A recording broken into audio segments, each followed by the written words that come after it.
El mensaje de un curso de milagros. Hay muchos pasajes en un curso de milagros que claramente afirman que Dios no creó ni pudo haber creado el mundo físico. El creer que Él lo creó contradice directamente la integridad del sistema de pensamiento del curso, una de cuyas premisas básicas es que Dios no pudo crear un ser o ninguna cosa distinta a Él.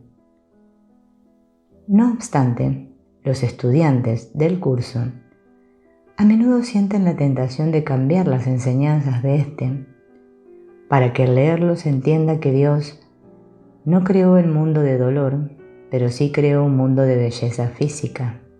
No se diga de un cuerpo que se puede mejorar e incluso hacer inmortal. Debido a esta inversión del ego en que mantengamos la creencia en la realidad de lo ilusorio, es difícil aceptar la plena implicación de las aseveraciones de Jesús en torno a que Dios no creó el mundo. Estas implicaciones incluyen el que no se le adjudique realidad en absoluto a ningún aspecto del mundo físico y o psicológico.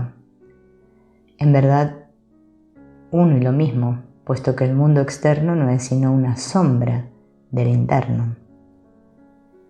Incluso a las percepciones de dolor y pérdida, enfermedad y aflicción, pobreza, hambre y muerte.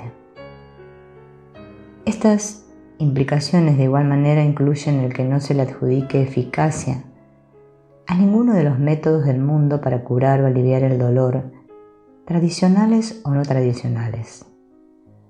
Ciertas prácticas de la nueva era, de visualizar la curación o de enviarle luz a cuerpos enfermos o situaciones conflictivas en el mundo, caen también en la misma trampa de hacer real el error. ¿Por qué habrías de enviar luz o visualizar la curación, a menos que primero creyeras que había oscuridad real fuera de ti, que necesitaba curación? El único problema es la oscuridad de la culpa en nuestras mentes, que creen que la oscuridad externa es real. Para replantear esta importante enseñanza, no trates de cambiar el mundo, sino elige más bien cambiar la mentalidad acerca de él. Lo que cura mi dolor o mi enfermedad no es la energía sanadora de otro o del universo en sí, ni el despertar de la energía dentro de mi cuerpo, Kundalini, sino más bien la única energía sanadora, en verdad, la cual es el deshacer de mis pensamientos de culpa mediante la aceptación de la corrección del Espíritu Santo, que es el perdón. Las energías físicas o mentales ciertamente pueden afectar el campo electromagnético del cuerpo y por consiguiente traer alivio físico o mental. Pero estos cambios, no obstante, ocurren dentro del dominio del mundo del ego-cuerpo. Así pues, estamos tratando con efectos el cuerpo y no con la verdadera causa, la mente. El imputarle propiedades espirituales a la materia, bien sea la madre tierra o ciertos minerales, tales como cristales, de igual modo refleja el mismo error. La práctica del libro de ejercicios de un estudiante fácilmente puede convertirse en un ritual que tiene que realizarse y realizarse apropiadamente, con la cantidad requerida de repeticiones de la idea para el día exitosamente ejecutadas. Por otra parte, la verdad y la belleza de la enseñanza del curso, la amorosa dulzura de Jesús que emana de sus palabras, también puede conducir a que estos pensamientos se transfieran a los libros en sí. Jesús le dijo una vez a Helen: no adoptes el camino de otros como tuyo, pero tampoco lo juzgues. Nuestro ejemplo final de cómo los estudiantes del curso han hecho real el cuerpo cae dentro de 3 categorías éticas: ascetismo, libertinaje y el camino intermedio de la moderación. A pesar de la fuerte y consistente enseñanza del curso sobre la realidad fundamental del cuerpo, muchos estudiantes no pueden evitar el viejo error gnóstico de hacer psicológicamente real el cuerpo. Esto se hace al ver al cuerpo como el problema que tiene que ser tratado mediante el desarrollo de ciertas normas éticas o de conducta. El ascetismo es la forma más común de este error en la cual caen los estudiantes del curso. Pasajes del curso citados que señalan nuestro apego al cuerpo o que describen nuestra experiencia culpable y aterradora relacionada con nuestros cuerpos son tergiversados de su contexto para que sugieran que el cuerpo se debe negar o evitar debido a que es pecaminoso, malo y el obstáculo predominante para el logro de la unidad con Dios. La sexualidad, el alimento, el dinero, sin que nos resulte sorprendente, son las expresiones más ampliamente utilizadas de esta creencia de que el cuerpo o la materialidad es el problema. Así pues, un sistema de pensamiento que se nos dio para ayudarnos a aprender cómo no hacer real el error, o dicho de otro modo, cómo no tomar en serio el mundo del ego, se transpone para que diga que el cuerpo debe tomarse muy en serio.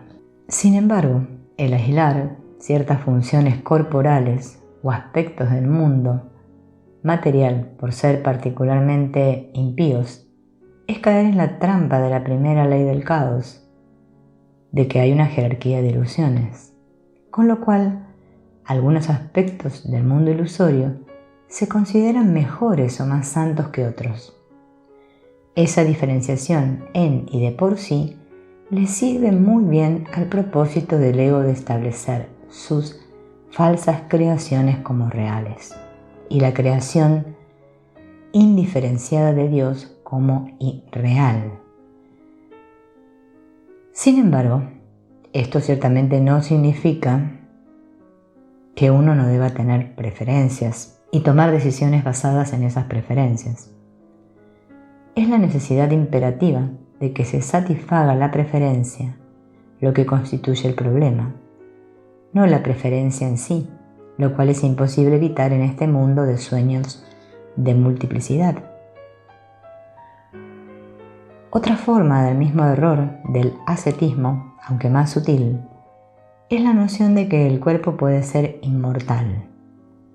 La premisa subyacente, por supuesto, es que la muerte del cuerpo de algún modo es mala, y es una suerte que puede y debe vencerse.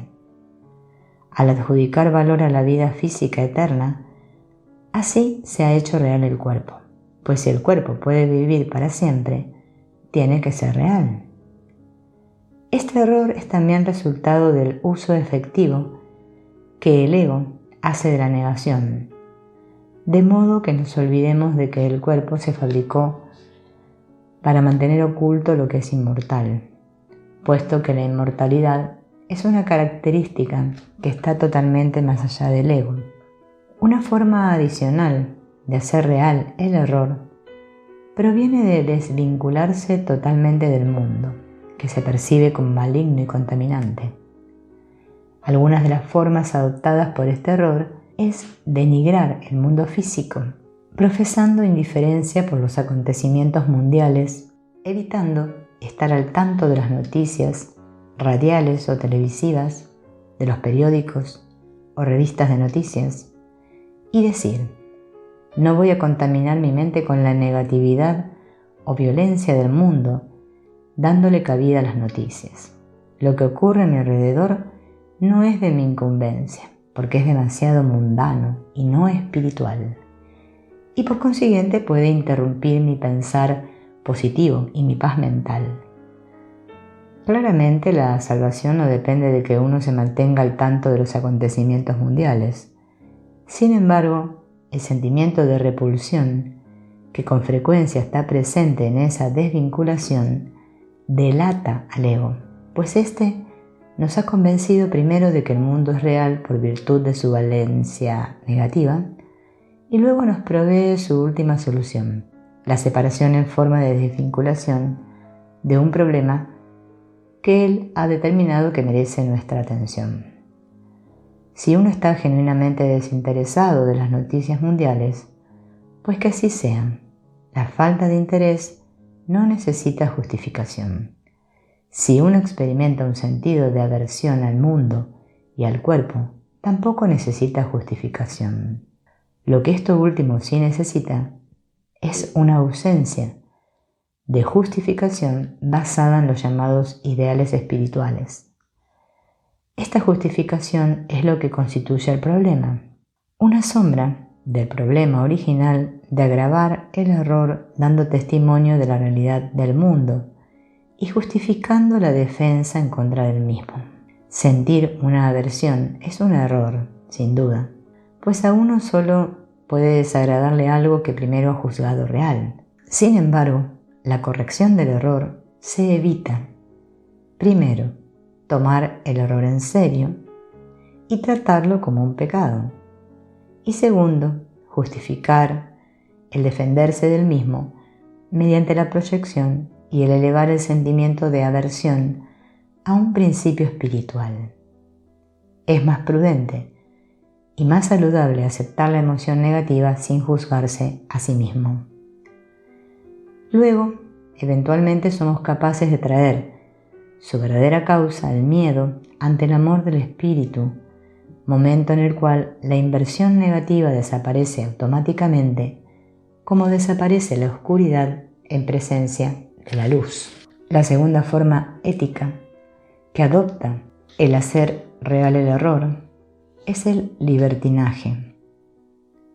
Aquí los estudiantes toman la enseñanza de que el mundo y el cuerpo son ilusorios como una justificación para hacer lo que a ellos les venga en gana, especialmente en las áreas de la sexualidad y la agresión. De igual manera, no ha sido inusual para estudiantes del curso el demostrar su espiritualidad o adelanto en el curso al despojarse de otros símbolos de la sociedad. Sus acciones son motivadas a menudo por la necesidad de imponerse a sí mismos la forma de lo que ellos creen que son señales de adelanto espiritual, esperando mágicamente que el contenido de libertad del ego infunda sus mentes a través de su comportamiento. De ese modo pueden evitar el a veces doloroso proceso de tener que mirar la culpa y el miedo que están presentes en su interior, pues ahora esto se ha cubierto con una fina capa de santidad. Así pues, de nuevo aún podemos ver aquí el inconsciente, y a veces no tan inconsciente, escarnio a la perversa y no espiritual sociedad a través de estas desafiantes actividades. Finalmente, encontramos a estos estudiantes quienes asumen una posición ética moderada con el fin de evitar los errores, bien sea del extremo ascético o del libertino, si bien la forma de este camino intermedio parece consistente con aquellos por lo cual abogaría el curso. El contenido subyacente de miedo a caer en una trampa, bien sea del ascetismo o del libertinaje, refleja el hecho de que ya han caído en esa trampa al hacer reales el cuerpo y la conducta. La moralidad del curso no es de la conducta, sino que más bien se basa en una actitud dentro de la mente, la motivación para lo que hacemos, Dios o el ego.